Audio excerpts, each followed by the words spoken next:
on, guys? Welcome to another video, and I just want to take the time to thank you guys for the support on the last few videos. It's been amazing, so if we can keep that up, that'd be awesome. Just keep sharing with everybody you know, liking, commenting, subscribing. Let me know if there's anything you guys want to see. Today I'm going to be talking to you guys about recovery and nutrition. Now this is a topic I don't think gets discussed enough in the fitness industry, and that's mainly just because it's not the glamorous portion of fitness, but I think it's really important. And you know, some people like to say nutrition's like 80% of it, and the lifting part of it is just 20% of it. Now I don't know if that's true, but I do think it's a big part of it. So today we're going to be talking about how I recover and what my nutrition looks like.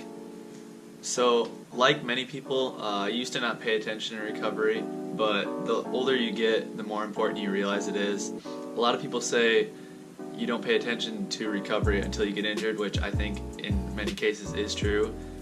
But what turned me on to recovery is I just wanted to take the next step in making gains, and I knew it was important to spend as much time recovering as you do focusing on just the lifting portion of it. So recovery actually starts before you even hit the gym. Recovery starts with your stretching. What I like to do to stretch out my muscles before a lift is I like doing dynamic stretching. Now there's two types of stretching. One is dynamic and one is static. Static stretching is just you know, slow holding in place. So an example of static stretching could be, you know, tucking your knee to your chest and stretching out your quad. But an example of dynamic stretching is when you're doing quick bursts of a movement. So instead of bringing your quad to your chest, you're doing high knees or butt kickers or something like that. So I think in order to warm up, get blood in the muscle, dynamic stretching is the way to go. So then of course you go through your lift, and after you're going to want to do some stretching. This is when I like to static stretch. So if I don't do this enough, but if I have a really tough lift, I'll not only stretch, but I'll roll out, which I think is really important. A lot of people like to do it before. I actually do it after, but normally I only do that when I'm having a really tough week, as far as like heavy weights on squats and deadlifts and you know, high frequency maybe. So then this brings me to my next portion of recovery. My favorite thing to do is yoga. Now yoga for me is an amazing tool. I like surging, so I'll go through a heavy week of deadlifts or squats, and I'll search yoga for sore legs or yoga for sore back, and then I'll do that yoga maybe once or twice a week. And then next time I go into the gym, my hips will feel opened up, my back won't feel as sore, my legs won't feel as sore, and it benefits me a lot. So also I think yoga is just great for flexibility, and you know, there's not really a point in squatting 800 pounds if you can't tie your shoes, you know. So I think yoga is a great tool if you are having trouble you know, being flexible, like such as hitting depth on a squat. So here I think this yoga was just for opening up the hips, if I remember, and it's pretty basic. I'm not a yogi, I'm not a yoga guru. I don't know anything more about yoga than the average person.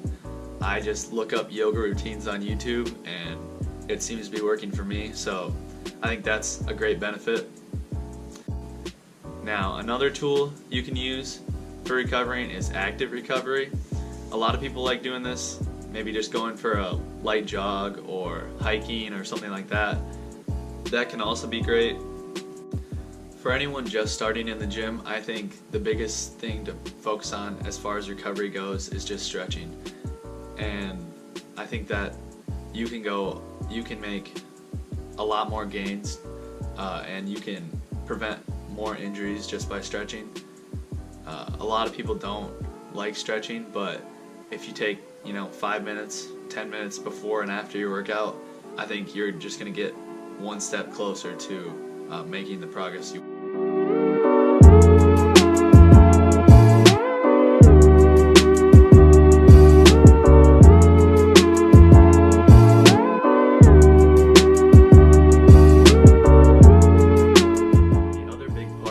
recovery is sleep.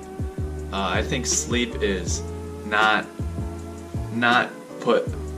I don't think people put enough emphasis on the importance of sleep.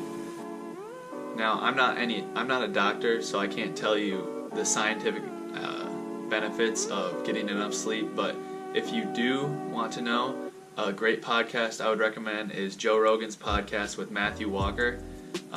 It's jam-packed full of important studies, important findings that he has researched about how you can improve your sleep and how you can, the downfalls of not getting enough sleep.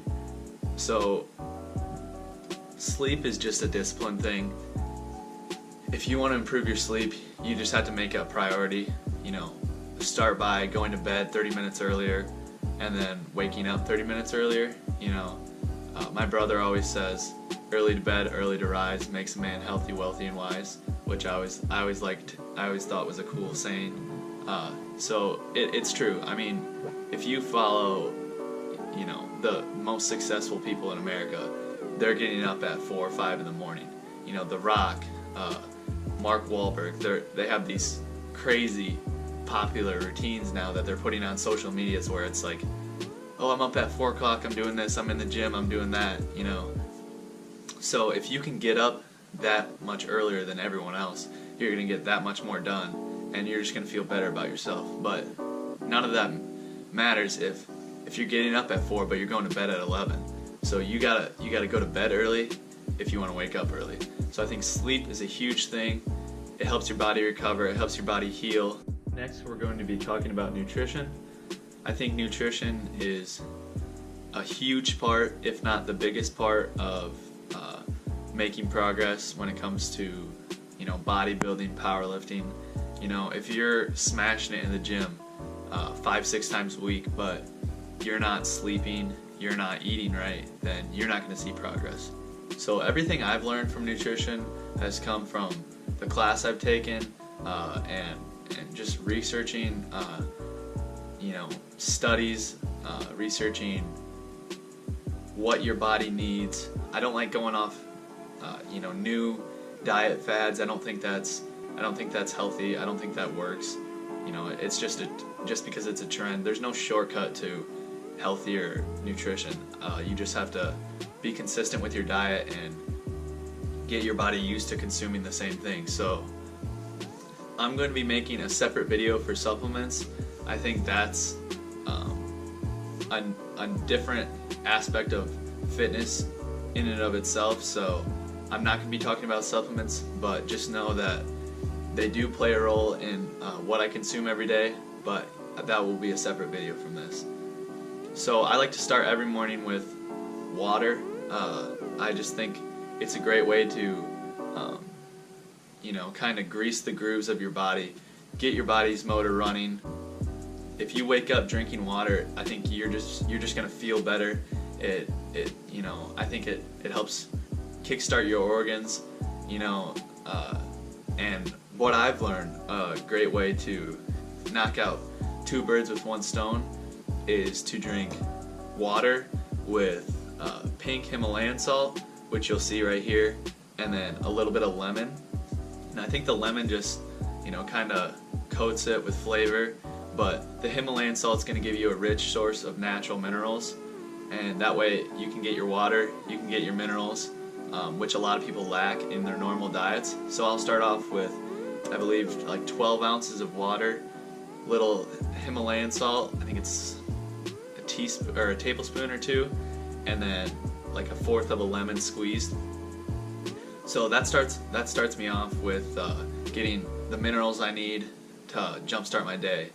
And then usually about 3 or 4 times a week I'll have coffee. I'm getting closer and closer to just drinking it black. I think it's better that way. I don't think you get as much as the sugary creamer in there. So I'll put a little bit of creamer in, but I'm getting closer and closer to just drinking black coffee. And then I'll start every morning off with kind of a fat-based meal. So I'll usually have avocados, eggs, toast, and maybe something else. This morning I had bacon from the deer I shot earlier this year, so it's a little bit more lean, there's not as much fat. And then I just had eggs and toast. I think eggs, you know, they're just known for being the breakfast food for bodybuilders. Eggs, oatmeal, you know, all that stuff's great for you, but what I like to start off with is just eggs, toast, maybe a little bit of bacon. You know, if you need to mix it up, you can throw in some avocado or even some peanut butter, anything along those lines. Just a good fat-based meal to wake up to. And then for lunch every day, my mom and I meal prep. So I either have, what you see here is chicken stir fry. So it's just chicken, rice, and vegetables, which is just going to be a lean source of meat and vegetables. High protein, great for you. I usually have this like 2 to 3 times a week. Or I'll have chicken Alfredo, which you see, which is just more carbs. So if I know I'm going to go into a heavy squat day or a heavy bench or deadlift day, I like to get my carbs up. So I do that with chicken Alfredo. I might also have pork chop, or I might also have some sort of pork with rice and green beans, or I'll have just chicken and rice. I kind of ate the death out of chicken and rice last year, so I'm kind of sick of it, but that's another great meal most bodybuilders have. So usually during lunch I'll have a little more carbs in some fruit or something along those lines. And then for supper, I'll just have whatever my mom cooks for me. Usually, you know, it's gonna be a burger, steak, something, you know, some sort of meat with some vegetables, maybe some potatoes, something along those lines. Right now, I'm just using MyFitnessPal to track all my calories. My goal, when I went to type it in, they based it off of how active you are, how much you weigh, how tall you are. So my goal calories are about 3,480. I don't know if you can see that, but normally I'm around that 3,500, on a good day 4,000. So that's helped me gain weight. When I started counting calories, I was about 176, and now I'm about 182 pretty consistently. So I think it's helped me gain lean mass. I don't think I've gained too much fat. When I wake up in the morning, at the lowest I'll be 179, 180. So throughout the day I'm fluctuating 2 pounds. Some of it's water weight, but I think the majority of it that I'm gaining is lean muscle mass. I think your nutrition is going to take you so much further if you start paying attention to it. So if you're not seeing the results you want in the gym, start nailing your nutrition. You're going to thank me for it later, and you're just going to see that much more gains in the gym. You know, your body is your vessel for the rest of your life. So what you put into your body is what you're going to get out of it. If you put in crap food, you try to lift hard, you know, you might get away with it one day out of the week, but eventually it's going to catch up to you. You're going to feel like crap. So you want to fuel your body. So that's my take on recovery and nutrition. You know, there's some other things I might do here and there, but that's the basis. That's what I'm consistently doing every single day. I think these don't get covered enough in the fitness community, so hopefully you guys enjoyed this video. Expect new videos every Sunday. I think this is a schedule that works for me, so as we grow, maybe I can start doing videos 2 times a week, but this is a good pace for me right now. At the end of the day, I think it comes down to your body. Everyone's body is different, so your recovery and nutrition needs are going to differ from mine.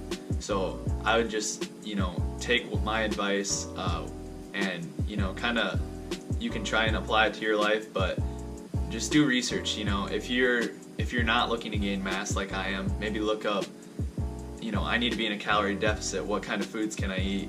What foods are great for me to eat? How much cardio do I need to do? What's my recovery going to look like? Maybe you can do more things like sit in the sauna, go for a run. So, it all depends on your body type. But that's just my take on things. The more and more I started focusing on this, the bigger gains I've started to see. So I think it's important. That's why I shared this with you guys. As always, like, comment, share, and subscribe. I appreciate the support on the past few videos, and I'll catch you in the next one. Out.